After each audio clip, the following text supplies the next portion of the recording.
Alors bonjour à nouveau.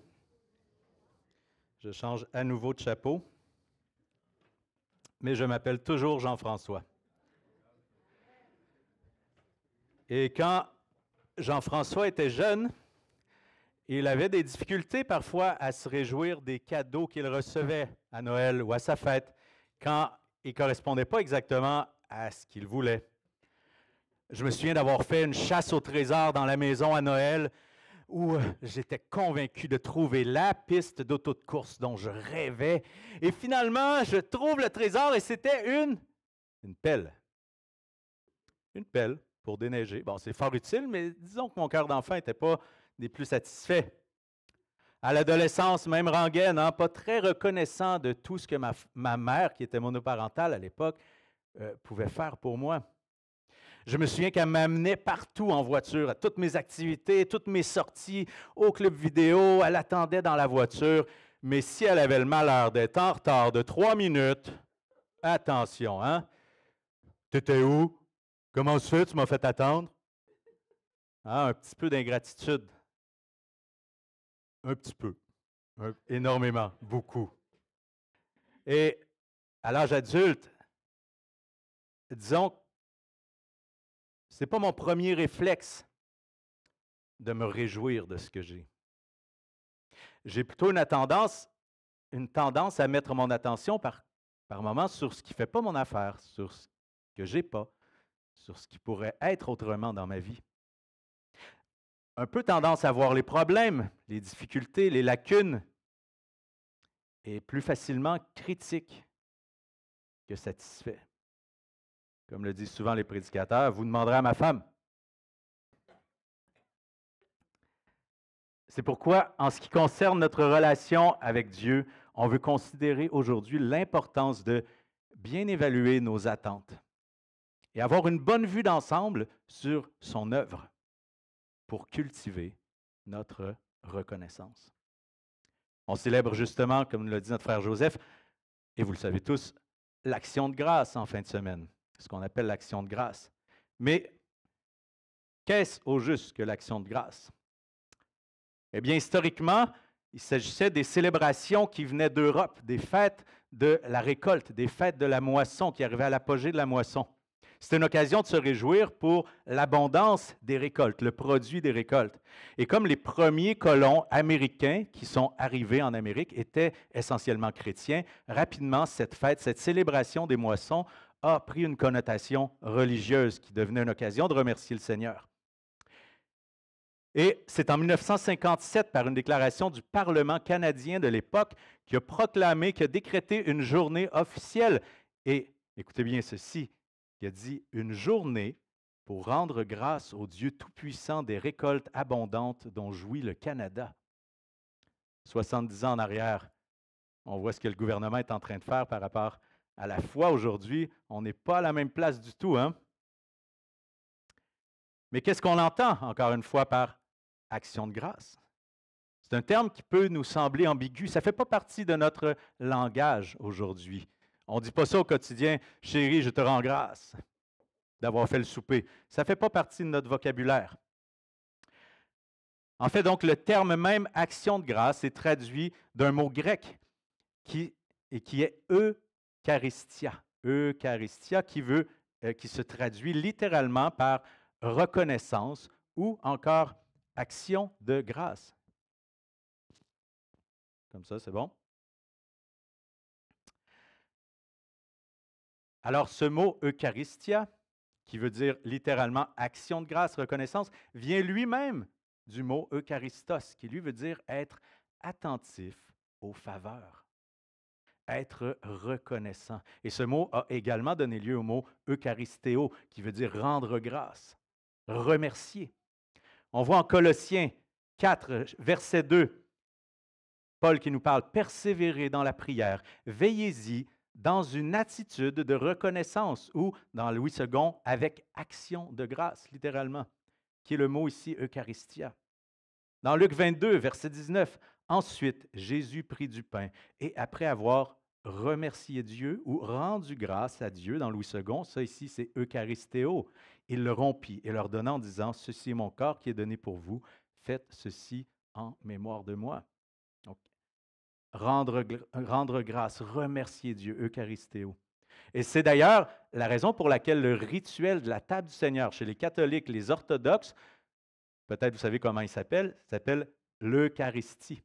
Eucharistie, ce moment où Jésus a rendu grâce à Dieu et ce moment où maintenant, nous, comme chrétiens, on rend grâce à Dieu pour son œuvre. On pourrait se demander comment exprimer notre gratitude. Quels sont les moyens à notre disposition pour exprimer notre reconnaissance? J'aimerais d'abord faire 2 remarques à ce sujet. Première des choses, il est intéressant de noter dans la traduction action de grâce le mot action. Il ne s'agit pas simplement d'un état d'esprit, je suis reconnaissant. Dans l'action de grâce, il y a quelque chose de notre corps qui s'engage dans la reconnaissance. Il y a quelque chose de profondément ancré dans notre attitude physique pour témoigner à Dieu notre reconnaissance. Et il y a deuxième commentaire, diverses formulations dans le langage biblique qui témoignent d'un sentiment de gratitude exprimé envers Dieu. On ne se limite pas à Eucharistia, Eucharistéo, Eucharistos. On a plusieurs formules. Béni soit l'Éternel. Bénis l'Éternel, mon âme. On vient de le chanter. Loué soit Dieu. Je chanterai à Dieu pour ses bienfaits. Je rends gloire à Dieu pour ses œuvres. Honore l'Éternel, et etc., etc. Donc, on ne se limite pas à reconnaissance, action de grâce. Il y a plusieurs termes dans la Bible qui font référence au fait d'être reconnaissant envers Dieu. Alors, quelles sont les différentes manières, les moyens qu'on a pour rendre grâce? Je ne prétends pas avoir fait une liste exhaustive ici. Ce ne sont que des pistes de réflexion, de méditation. Alors, première chose que j'ai retirée, par la prière. 1 Timothée 2, verset 1. J'encourage donc avant tout à faire des demandes, des prières, des supplications, des prières de reconnaissance pour tous les hommes. Ça fait donc partie d'une exhortation de Paul ici de faire des prières de reconnaissance. Ensuite, par la louange, les cantiques, les psaumes, tous les psaumes de David étaient destinés à être chantés. On ne sait pas de quelle manière exactement, mais c'était des chants, c'était des cantiques. Donc, on sait combien David était tout le temps en train de louer, d'honorer Dieu, de le bénir pour ses bienfaits. Alors, on a un exemple, notamment Psaume 103, on pourra en prendre plusieurs. Psaume 103, verset 2, « Bénis l'Éternel, mon âme, et n'oublie aucun de ses bienfaits. » Amen. Ensuite, comment être reconnaissant? Peut-être par le partage, par la proclamation de ce que Dieu a fait dans nos vies. On peut parler publiquement de ce que Dieu a accompli. En Marc 1, verset 45, on a ici l'histoire d'un lépreux qui vient d'être guéri. Et là, Jésus dit, parlez-en à personne pour l'instant. Allez plutôt voir le prêtre et allez confirmer que vous êtes guéri. Mais l'homme, tellement heureux d'avoir été guéri, donc je vous lis le verset 25, « Cependant, cet homme, une fois parti, se mit à proclamer partout la nouvelle et à la propager. » Vous voyez, son cœur était tellement débordant de reconnaissance qu'il n'a pas pu s'empêcher d'en parler, même si le Seigneur venait de lui dire, « N'en parlez pas maintenant, allez voir le prêtre. » Son cœur était rempli de reconnaissance. C'était l'attitude qu'on devrait développer, qu'on devrait cultiver dans notre cœur, d'être reconnaissant et qu'on déborde de reconnaissance au point qu'on ne puisse pas s'empêcher d'en parler, de proclamer, d'annoncer. Un autre bon moyen d'être reconnaissant, par nos dons, par nos offrandes. C'est une bonne manière de remercier Dieu. Une bonne manière donc de remercier Dieu et de reconnaître que tout ce que nous avons vient de lui. Lui appartient. Proverbe 3, verset 9. Honore, donc reconnais, remercie. Honore l'Éternel avec tes biens et avec les premiers de tous tes produits, avec les prémices de tous tes produits. Donc tout ce qu'on a vient de l'Éternel, appartient à l'Éternel. C'est donc une bonne manière d'être reconnaissant à son égard que de nous détacher de ces choses en étant généreux, en offrant, en n'ayant pas un cœur qui soit avare, qui soit cupide, mais qui soit détaché de ses avoirs, de ses biens. Et cinquième point, cinquième manière d'adorer Dieu, par le service, par le sacrifice, par l'obéissance, par la consécration. Évidemment, comme chrétien, si on continue à vivre n'importe comment, on ne peut pas dire qu'on reconnaît l'œuvre de Dieu dans notre vie. Romains 12, verset 1. Je prends dans la traduction du Sommeur ici, juste pour le contexte, que ce soit plus clair. Je vous invite donc, frères, à cause de cette immense bonté de Dieu, à cause de cette immense bonté de Dieu, à lui offrir votre corps comme un sacrifice vivant, saint et qui plaise à Dieu. Ce sera de votre part un culte spirituel ou un culte raisonnable dans d'autres traductions. Et un culte, qu'est-ce que c'est sinon que le fait de se consacrer, de reconnaître la divinité de notre Dieu. Donc, vouer un culte, c'est une bonne manière de se mettre, en se mettant au service de l'Évangile, c'est une bonne manière de se consacrer à Dieu en se détachant du fait d'être justifié par les œuvres. Lorsqu'on sert, lorsqu'on se met dans une attitude de service, de sacrifice, dans un état d'esprit de reconnaissance, et c'est là la chose la plus importante. Si on ne le fait pas avec reconnaissance, on le fait par légalisme, on le fait par obligation, on est en train de chercher à se justifier par nos bonnes œuvres. Et si on le fait dans un esprit de reconnaissance, servons dans un esprit de reconnaissance, c'est vraiment une bonne manière de se détacher du fait de chercher à se justifier par nos propres œuvres. On pourrait se demander pourquoi. Pourquoi c'est si important? Pourquoi c'est si important d'être reconnaissant, de rendre grâce à Dieu? Encore une fois, ce n'est pas une liste exhaustive. Premier point que j'ai retenu, tout simplement parce que la Bible nous y exhorte. La Bible nous exhorte à être reconnaissant envers Dieu. Jésus lui-même rendait grâce à Dieu. Si notre Seigneur rend grâce à son Père, remercie Dieu, à combien plus forte raison devrions-nous le faire? Et l'apôtre Paul nous exhorte à de nombreuses reprises à être reconnaissant, on a lu déjà des extraits, être reconnaissant, à être rempli de gratitude en plusieurs circonstances par rapport à ce qu'on possède, par rapport au désir de notre cœur. Et on pourrait élargir en disant, la Bible entière est une exhortation à reconnaître la souveraineté de Dieu, à l'adorer, à l'aimer, à être reconnaissant envers lui. Donc, la Bible, je l'ai inscrit ici pour l'extrait, si vous voulez un extrait, de la Genèse à l'Apocalypse. Donc, si vous voulez aller fouiller dans votre Bible, là, je vous conseille de lire de la Genèse à l'Apocalypse. Ça se fait assez bien en 1, 2, 3 ou 25 ans. Et vous allez constater, essayez de lire la Bible dans les prochains jours en essayant de voir comment la Bible nous exhorte à être en toute chose reconnaissant envers notre Seigneur. Deuxième point, parce que Dieu en est digne. Si notre Dieu n'était qu'une simple petite statuette construite par les mains d'un homme, lui rendre gloire, lui rendre grâce, merci statuette pour ce que tu as fait, merci pour le souper, merci pour la nourriture, merci pour tes bienfaits, ça ne serait pas d'une si grande importance. Notre Dieu en est digne parce qu'il a tout créé. C'est lui qui a tout créé, ce qui existe, et c'est également par lui que tout subsiste. Dans Apocalypse 4, versets 9 à 11, on lit « Chaque fois que les êtres vivants, ça c'est nous, donnent gloire, honneur et reconnaissance, c'est le sujet du jour, reconnaissance à celui qui est assis sur le trône, à celui qui vit au siècle des siècles, les 24 anciens se prosternent en disant, je saute un petit bout ici, là, en disant, tu es digne, notre Seigneur et notre Dieu, de recevoir la gloire, l'honneur et la puissance, car tu as créé toutes choses et c'est par ta volonté qu'elles ont été créées et qu'elles existent. Il devrait donc être naturel et tout à fait logique pour celui qui reconnaît que Dieu est le Créateur de le remercier et de l'honorer.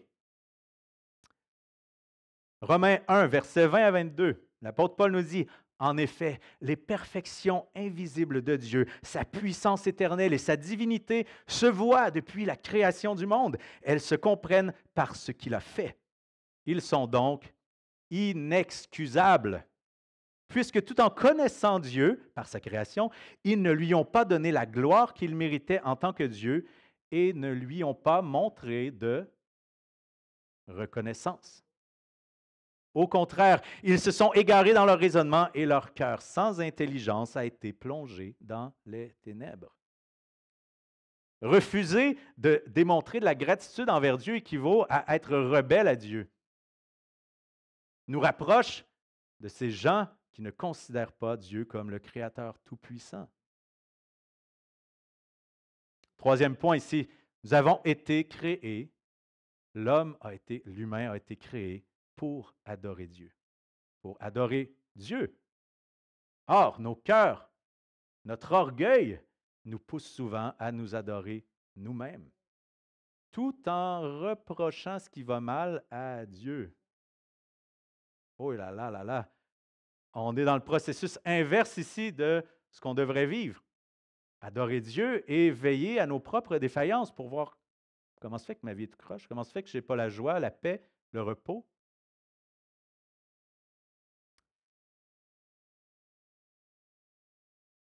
Nabuchodonosor a fini par apprendre la leçon. Dans le livre de Daniel, on lit son histoire. Je suis dans Daniel 4, verset 34. C'est Nabuchodonosor qui parle. Maintenant, moi, Nabuchodonosor, je célèbre la louange. Un autre synonyme ici. Je célèbre la louange, la grandeur et la gloire du roi du ciel. Tous ses actes sont vrais, ses voies sont justes, et il peut apaiser ceux qui marchent dans l'orgueil. Nabuchodonosor, qui s'était ramassé par son orgueil à manger l'herbe des bœufs, a été relevé parce qu'il a reconnu la puissance, l'existence de Dieu, du Dieu de Daniel. Et il est bon pour nos cœurs orgueilleux et inquiets. Nos cœurs sont inquiets et orgueilleux. Il est donc bon de reconnaître la souveraineté de Dieu en cultivant un état d'adoration renouvelé. Philippiens 4, verset 6, « Ne vous inquiétez de rien, mais en toute chose faites connaître vos besoins à Dieu par des prières, des supplications, dans une attitude de reconnaissance, action de grâce. Et la paix de Dieu, qui dépasse tout ce que l'on peut comprendre, gardera votre cœur et vos pensées en Jésus-Christ. » Amen. Et il est intéressant ici de voir que le résultat de faire connaître nos besoins à Dieu, ce n'est pas qu'il va satisfaire tous nos besoins. C'est quoi le résultat dont nous parle Paul ici?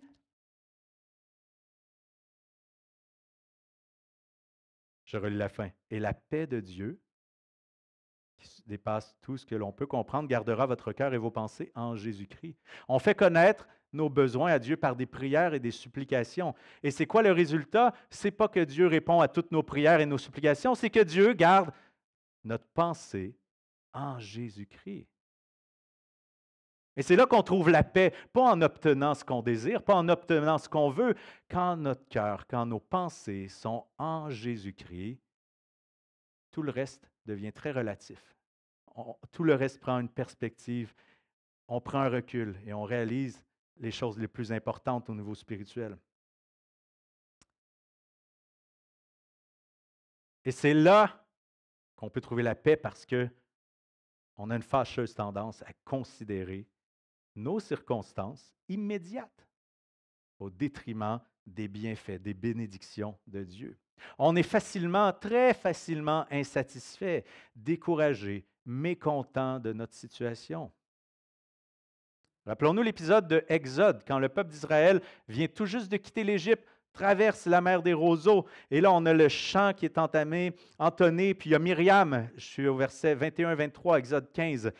Myriam répondait aux Israélites, « Chantez en l'honneur de l'Éternel. » Une autre manière, « Soyez reconnaissants, chantez en l'honneur de l'Éternel, car il a fait éclater sa gloire. Il a précipité le cheval et son cavalier dans la mer. » Je saute au verset 22. « Et après 3 jours de marche dans le désert, je saute au verset 23, le peuple murmura contre Moïse en disant, « Que boirons-nous? » 3 jours. 3 jours, mes bien-aimés. Le peuple venait d'assister à un des miracles les plus incroyables de l'histoire de l'humanité. Ils avaient tous vu de leurs yeux la mer se séparer en deux. Ils l'ont franchie, elle s'est refermée sur les Romains. 3 jours de marche.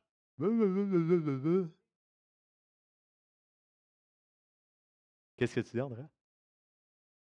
Ah, j'ai dit les Romains. Ouais, j'étais dans Astérix, là. Sur les Égyptiens. Merci. Merci beaucoup pour la correction.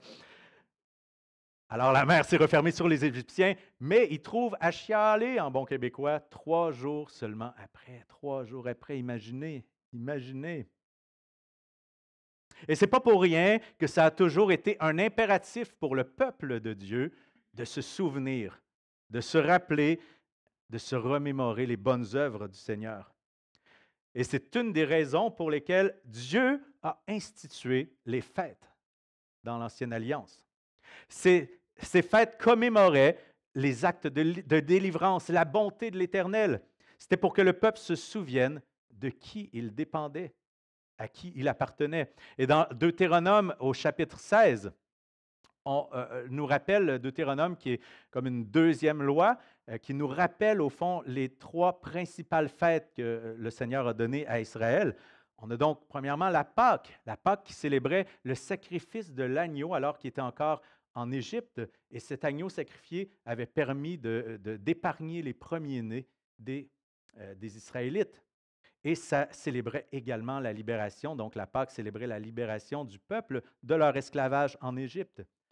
Ensuite, il y avait la fête des semaines, ou ce qui a donné la Pentecôte, qui célébrait les premières récoltes du blé et d'une manière symbolique, le jour où Moïse avait reçu les tables de la loi, donc au moment où Dieu avait fait son alliance avec son peuple. On avait enfin la fête des tentes, des cabanes, où le terme de base, c'est des tabernacles, qui fait référence à la tente dans laquelle Dieu était venu habiter.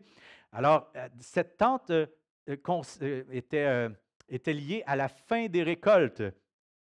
Et les Israélites étaient invités à célébrer la fête des tentes pour se rappeler de tout le temps qu'ils allaient avoir passé dans le désert à errer. C'est un rappel de ce temps passé à chercher, à désirer la terre promise, à l'attendre. Et je crois qu'on doit tirer, nous-mêmes en tant que chrétiens aujourd'hui, des leçons de ces festivités que le Seigneur avait données à son peuple. Ces festivités dont l'objectif était que le peuple se souvienne de ce que Dieu avait accompli et que le peuple s'en réjouisse, qu'il soit rempli de joie, débordant de joie, éclate de joie. C'est dans Deutéronome encore là, au chapitre 16.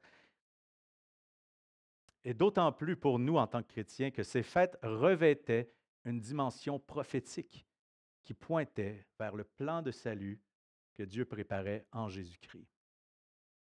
On va y revenir. Quels devraient être donc les sujets d'action de grâce? Notre frère Joseph nous a dit au début, on en a plusieurs, on devrait cultiver le fait qu'on en a plusieurs. On va en énumérer quelques-uns ici. Eh bien, si on se réfère justement aux fêtes qu'on vient de voir, c'était lié effectivement aux récoltes. C'était associé aux récoltes. Et l'action de grâce, comme les fêtes, tire son origine d'une fête qui célèbre l'abondance des fruits de la terre, des produits de la terre, c'est-à-dire les bénédictions de Dieu en ce qui a trait à la subsistance même. On voyait tantôt que tout existe et subsiste par Dieu. Donc Dieu veille à notre subsistance. Il est question ici donc, avec les récoltes, de la nourriture, mais on pourrait élargir le concept en disant la nourriture, le vêtement, le logement. On pourrait parler de l'air même qu'on respire, du soleil qui nous réchauffe. Donc tout ce qui fait en sorte qu'on est en vie et qu'on continue à l'être. On peut louer le Seigneur pour toutes ces choses-là, puisque c'est lui qui fait en sorte que toutes ces choses subsistent ensemble. Louer le Seigneur pour les bienfaits passés, pour les bienfaits présents et les bienfaits futurs. Important de se souvenir de ce que Dieu a déjà fait dans notre vie, de ce que Dieu a fait dans le passé, dans un lointain passé pour nous, de ce que Dieu a fait dans notre propre vie dans le passé, de ce que Dieu fait présentement, son œuvre de transformation, de sanctification, ce qu'il fait présentement dans notre vie et de ce qu'il va faire dans le futur. Le remercier pour ses promesses. Remercier, être reconnaissant au Seigneur pour ses promesses, c'est dire à notre âme qu'on croit à ses promesses. C'est ce qu'on désire ardemment, comme si on les avait déjà obtenues. Et c'est important de remercier le Seigneur pour ce qu'il a fait dans le passé, comme dans le futur, parce qu'on n'est pas toujours capable de voir dans l'immédiat les bénédictions de Dieu. Parfois, nos circonstances nous aveuglent. Quand une journée, on ne va pas bien, que les choses ne semblent pas tourner comme on le souhaite, d'aller voir dans le passé, d'aller voir dans le futur, les promesses de Dieu, ce que Dieu a accompli, c'est un bon remède pour nous détourner de cette circonstance actuelle qui nous peine, ce fardeau qui pèse sur nous. Remercier Dieu pour ses attributs, sa compassion, sa fidélité, sa bonté, sa justice, sa gloire, et cette gloire qui se reflète dans toute sa création, comme on l'a lu un petit peu plus tôt avec Paul. Psaume 33, versets 3 à 5. Chantez-lui un cantique nouveau, faites retentir vos instruments et vos voix, car la parole de l'Éternel est droite et toute son œuvre s'accomplit avec fidélité. Il aime la justice et le droit. La bonté de l'Éternel remplit la terre. Vous voyez toute l'admiration, la louange que Dieu fait monter, que David fait monter vers Dieu en parlant de sa bonté, sa compassion, sa fidélité. Ce sont tous des sujets qui devrait habiter notre cœur quand on est reconnaissant envers Dieu. On peut penser aussi à la réponse de l'Évangile, le progrès de l'Évangile, l'enracinement des croyants dans la foi, la croissance de l'Église, la sanctification, l'obéissance des croyants, pour les bonnes œuvres même accomplies par les croyants, par l'Église, le soutien financier, etc., etc. Paul, dans plusieurs de ses épîtres, a cette approche-là, est reconnaissant envers Dieu pour toutes ces choses. J'en donne un exemple, par exemple, dans 1 Thessaloniciens 1, versets 2 à 3. Nous disons constamment à Dieu toute notre reconnaissance pour vous tous, en faisant mention de vous dans nos prières. Nous nous rappelons sans cesse l'œuvre de votre foi, le travail de votre amour et la fermeté de votre espérance en notre Seigneur Jésus-Christ devant Dieu, notre Père. Vous voyez, Paul remercie le Seigneur souvent pour les églises, pour les croyants, pour ceux qui ont répondu à l'Évangile, pour l'œuvre de l'Évangile dans le cœur des gens. C'est une chose qu'on devrait essayer peut-être de remettre à notre mémoire parfois. Quand on n'a pas de bénédiction sur notre propre vie aujourd'hui, on a toujours ces bénédictions que Dieu a accomplies sur son Église. Ceux qui ont répondu à l'Évangile, ceux qui sont encore sauvés aujourd'hui. Et enfin, cinquième point, pour tout le reste. Dans le monde, on dit pour tout le reste, il y a Mastercard. Pour tout le reste, Paul nous exhorte à remercier le Seigneur. Pour tout le reste et même en toutes circonstances. Éphésiens 5, verset 19. Chantez et célébrez de tout votre cœur les louanges du Seigneur. Remerciez constamment Dieu le Père pour tout, au nom de notre Seigneur Jésus-Christ. Pour tout. Paul nous encourage à cultiver dans notre quotidien, dans notre vie quotidienne, un état constant d'action de grâce. Ce qui veut dire pour toutes les petites choses de la vie. Parfois, on n'a pas de grandes bénédictions dans nos vies. Il faut voir les petites choses, remercier le Seigneur et constamment pour tout, constamment. J'aime le langage de nos doyennes, notamment ici, souvent quand on leur demande, ou presque tout le temps, « Comment allez-vous ce matin? » « Je vais bien par la grâce de Dieu. » Je vais bien grâce à Dieu, oui. Ça, c'est un cœur qui cultive la reconnaissance. Je ne vais pas bien par mes propres forces. Je vais bien grâce à Dieu. Merci Seigneur.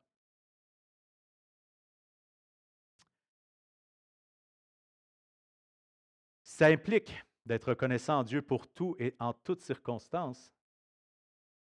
D'être reconnaissant même quand les choses ne vont pas comme on le souhaiterait. Même quand ce qu'on souhaiterait avoir, posséder, vivre ne fonctionne pas comme on le souhaiterait. Donc, même à travers les épreuves qu'on vit, il faut réussir à être reconnaissant, à cultiver notre reconnaissance envers Dieu. David, au plus profond de sa détresse, continuait à louer le Seigneur. Psaume 13, qui commence par « Jusqu'à quand, Éternel, m'oublieras-tu sans cesse? Jusqu'à quand me cacheras-tu ton visage? Jusqu'à quand aurai-je des soucis dans mon âme? Chaque jour des chagrins dans mon cœur. » Ce psaume se termine comment?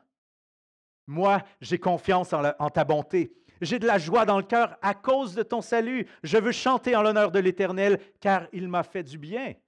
Et ce psaume ne fait pas 8 pages. Ce psaume, c'est quelques versets. Il commence en disant, « Jusqu'à quand, Éternel, aurais-je du chagrin dans mon cœur? » Moi, j'ai de la joie dans mon cœur. Et pourquoi? À cause de ton salut. Comme je le mentionnais en introduction, il est primordial de bien évaluer nos attentes et mettre les choses en perspective. Essayer d'avoir une vue d'ensemble sur l'œuvre de Dieu. Car si on n'est pas attentif à ses attentes, il y a plusieurs choses qui peuvent définitivement faire obstacle à notre gratitude. Considérons-nous comme un dû la satisfaction de nos désirs, la réalisation de nos projets, l'accomplissement de nos ambitions? Notre soif de posséder nous empêche-t-elle de nous réjouir de notre situation actuelle? N'avons-nous pas une propension à nous habituer aux bénédictions ordinaires, de sorte qu'on finit souvent par s'attendre à plus? Et on a un bon exemple dans le livre des Nombres, au chapitre 11, alors que les Israélites reçoivent la manne depuis des années, Dieu pourvoit, Dieu pourvoit, Dieu pourvoit. À un moment donné, quoi? Ils s'ennuient des concombres.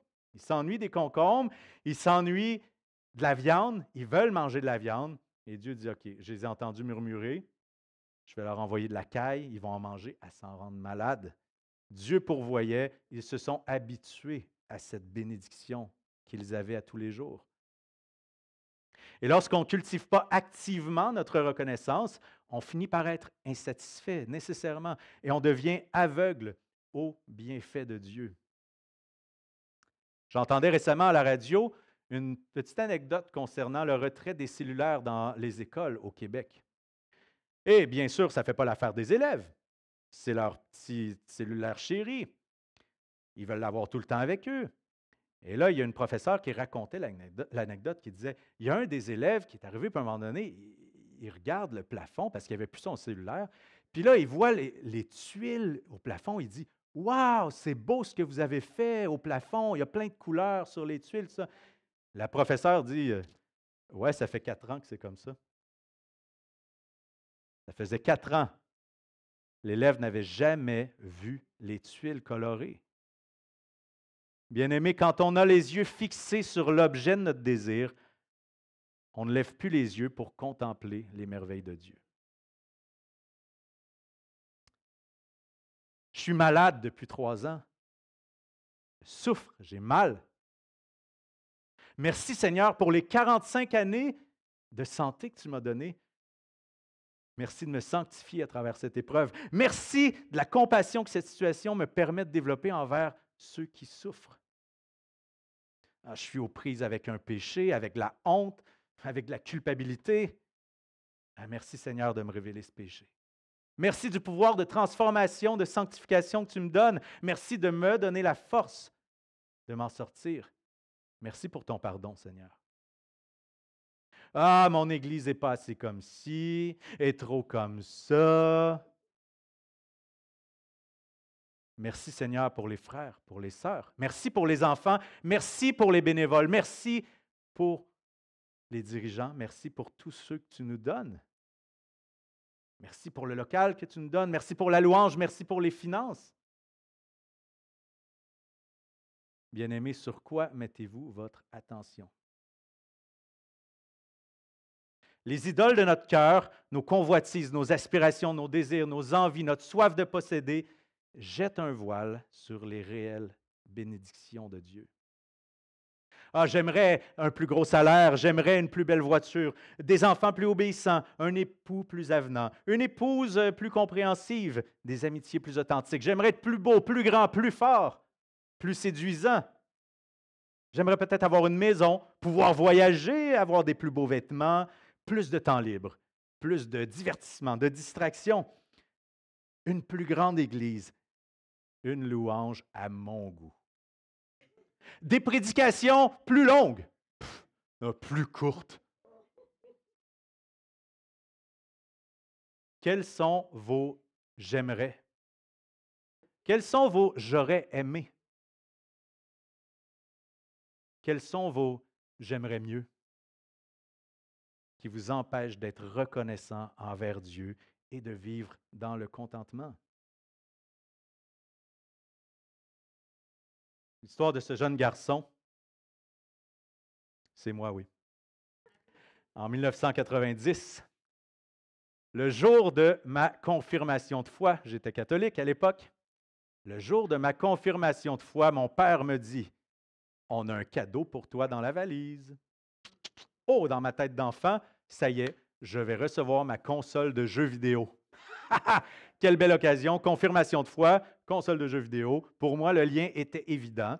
Alors, j'ouvre le coffre de la voiture, j'ouvre mon cadeau. Qu'est-ce que je reçois? Une croix. Une croix? C'était d'à propos, mais ce n'était pas selon mon cœur. Et je dois vous avouer que j'étais quand même passablement pas mal déçu.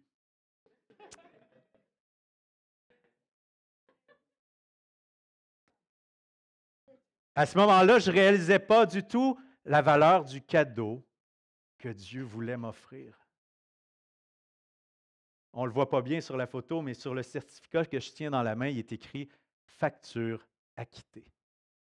Et en bas, il est écrit, il y a tous mes péchés en haut, tous mes péchés, des génériques. Et ensuite, ce que Jésus a fait pour nous, et en bas, il est écrit payé. Tel devrait être le socle sur lequel se renouvelle chaque jour notre gratitude. Ces vérités bibliques vers lesquelles les fêtes de l'Ancienne Alliance pointaient de manière prophétique. Cette Pâque qui évoque le sacrifice de cet agneau parfait, Jésus, le Messie, dont la mort sur la croix nous épargne du châtiment éternel et nous libère de l'esclavage du péché. Si toutefois nous avons placé notre foi en lui pour recevoir le pardon de nos péchés et devenir enfants de Dieu. Cette Pentecôte qui souligne l'instauration de l'Église alors que Dieu a envoyé son Esprit Saint, ce conseiller, ce consolateur pour venir soutenir, transformer, guider ses disciples. Et cet Esprit Saint qui vient faire sa demeure en tous ceux qui aiment Jésus et qui gardent ses commandements, encore aujourd'hui et jusqu'à ce qu'il revienne. Et cette fête des tentes nous rappelle que nous serons nous aussi, après avoir erré sur cette terre, nous serons citoyens du royaume céleste de Dieu, la nouvelle Jérusalem, cette terre promise où nous hériterons tous de la vie éternelle si nous avons placé notre foi en Christ.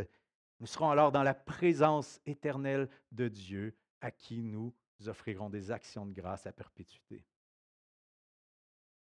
Et sous la nouvelle alliance, le mémorial de la table du Seigneur résume à lui seul la combinaison de ces trois grandes bénédictions. Ce corps sacrifié pour nous libérer du péché, cette nouvelle alliance à laquelle nous prenons part par le Saint-Esprit, la promesse de la vie éternelle à venir. Bien-aimés, soyons reconnaissants. Bénissons l'Éternel, notre Dieu, pour ses bénédictions passées, présentes et futures. Soyez bénis.